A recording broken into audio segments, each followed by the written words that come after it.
Hey everybody, welcome to our channel, dkpremier.com here on YouTube. Now, there's never going to be a definitive answer to this, of course, but I'm going to establish a case for selecting the one player whom I think is the best player ever to have played the beautiful game, o jogo bonito. So it's generally accepted that there are four candidates for best player of the sport of soccer ever, and you can see those on the screen. In any case, these are the four players that we'll be analyzing. But before we move on, I think context is important. First of all, in spite of this analysis, there will be no definitive answer to this question. Everybody has a different opinion about these players. Their records are also very mixed in terms of how you qualify and quantify success. Also, the first player to come along was Pele. That was in 1958 in Sweden. That's when he stole the spotlight. He was 17 years old and won the World Cup. So anyway, 1958, the world was very different back then compared to 2024. Mass media is much more prevalent now. There were no social networks and so forth. So the perception of these players will also vary depending on how old you are when you watched your first World Cup and so forth. I've also tried to quantify the success of these players both from a club and international perspective. That actually makes it more complicated in selecting who the best player ever is, but it's still a very interesting exercise to do. And then also be mindful, all of these players are attacking players. No defenders, no defensive midfielders, no goalkeepers, of course. There's a perception that the best player has to be a forward. Okay, I agree with that, or an attacking player. They score the goals, they create the plays, but I will provide other possible candidates that are not forwards or attacking players towards the end of this presentation. So keep that in mind. So let's get to it. And the first player to evaluate, we have Pelé. He won 3 World Cups starting at age 17. He won the World Club Championship twice with Santos, first Latin American team to win the World Club Championship, won it 2 times in a row. After that, he was pretty much declared a national treasure. I don't think he was even 25 when he had already won 2 World Cups and 2 World Championships. So that in and of itself is just incredible. Quite the ambassador for the sport of soccer. He popularized the sport of soccer in the United States, playing with the New York Cosmos in the 70s. His drawback, by no fault of his own, is that he was never tested in European leagues. That's where the best players go to play. So we have that gap. He really didn't prove himself in terms of playing in the European leagues, but hey, proved himself in the Brazilian league, proved himself in the laughable North American Soccer League of the 70s with the New York Cosmos. So now we move to Maradona. Maradona is probably the most controversial player out of the all four. I think Maradona's biggest achievement was winning the World Cup in 1986. He absolutely dominated that World Cup, no doubt about it. He scored, I think, he didn't win the Golden Boot, but I think he scored 5 goals. He was 1 goal behind Gary Lineker. Quarterfinal game against the English, where Argentina won 2-1.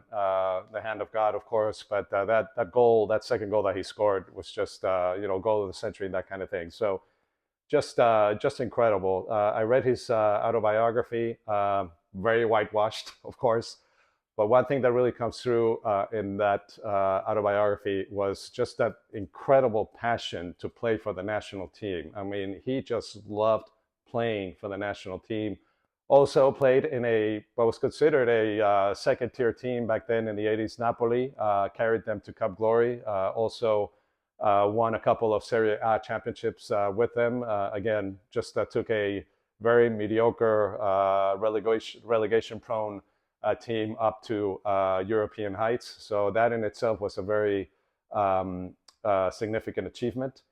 However, the drawback with Maradona was, of course, his personal life. And, you don't want to talk about, his divorces and sleeping with prostitutes kind of thing. That's not part of the analysis. What I mean by that is that his personal problems started to affect his overall play late in his career. I think he could have been an even better player because of that. But in spite of that, he just left us with an incredible legacy. And in any case, that's Maradona for you. Now we move to Cristiano Ronaldo. I would have to say that Ronaldo, out of all four, is probably the best athlete out of all of them. He's a good header, he's a good dribbler, he's a good shooter, he's a good free kick specialist. I mean, you name it. The guy is just a freak of nature, really. Um, he's probably had the strongest club career out of all the players. He's won 7 domestic titles with 3 different teams: Juventus, Real Madrid, and Manchester United. And beyond that, he's a top goal scorer of all time. If you look at the statistics, he has now scored over 900 goals, I believe, which is in club play, which I believe is just fantastic. So, in any case, just an incredible player. His obvious drawback is that he has never won a World Cup. He did win the European Championship a few years ago, but without winning the World Cup, uh, that's a big strike against you. The other smaller criticism that I have of Ronaldo is that a lot of the times he's all about himself, right? He's not really about the team or playing as a group, and that sometimes can make him seem like a pompous douchebag. Now we move on to Messi, the youngest of the four players, still playing like Ronaldo, also playing in an inferior league like Ronaldo. Yes, MLS, I qualified as a vastly inferior league, despite what MLS might say of being a top 10 league in the world. That's total bullshit. It is a terrible league. But anyways, subject for a future video. Holds the record for winning the most Ballon d'Or awards eight times and all in a row. So that's pretty impressive. Top scorer for Barcelona by almost a 300 goal margin. Can you believe that? I mean, we're talking about Barcelona, a hotbed of amazing players: Ronaldo, Hagi, Stoichkov. Thierry Henry, all-time leading scorer for Argentina and most appearances. Don't forget, Maradona played for Argentina, so he's exceeded that record as well. And in terms of weaknesses, I mean, there are none. I mean, maybe in terms of his gameplay, because of his height, he's not a very good header. But beyond that, he's a good free kicker, good dribbler, good shooter.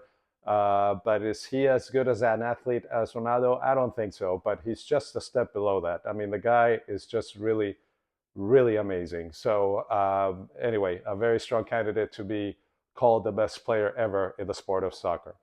Alrighty then. So it's the big moment of this video. Who is the best player ever? Ever, ever, ever. So with that, who is the best player ever? Well, ladies and gentlemen, after doing some soul searching, and this was a very tough decision amongst all the four players, I have to give it to Messi. He is the greatest of all time. Mostly because I really, beyond not being a good header, I really can't find anything wrong with his style of play. You've seen Messi mature over the years. For a long time, it looked like he was not going to win any international championships, and in the past 5 years now, he has won 2 Copa Americas and a World Cup. Has done phenomenally in Barcelona. At Barcelona, has never been involved in any major scandals. So, he has the statistics to prove it. So, in my very humble opinion, I think Messi is the greatest of all time. It used to be that the debate was between Pele and Maradona. I honestly think that debate is over now. I think Messi would be the top player.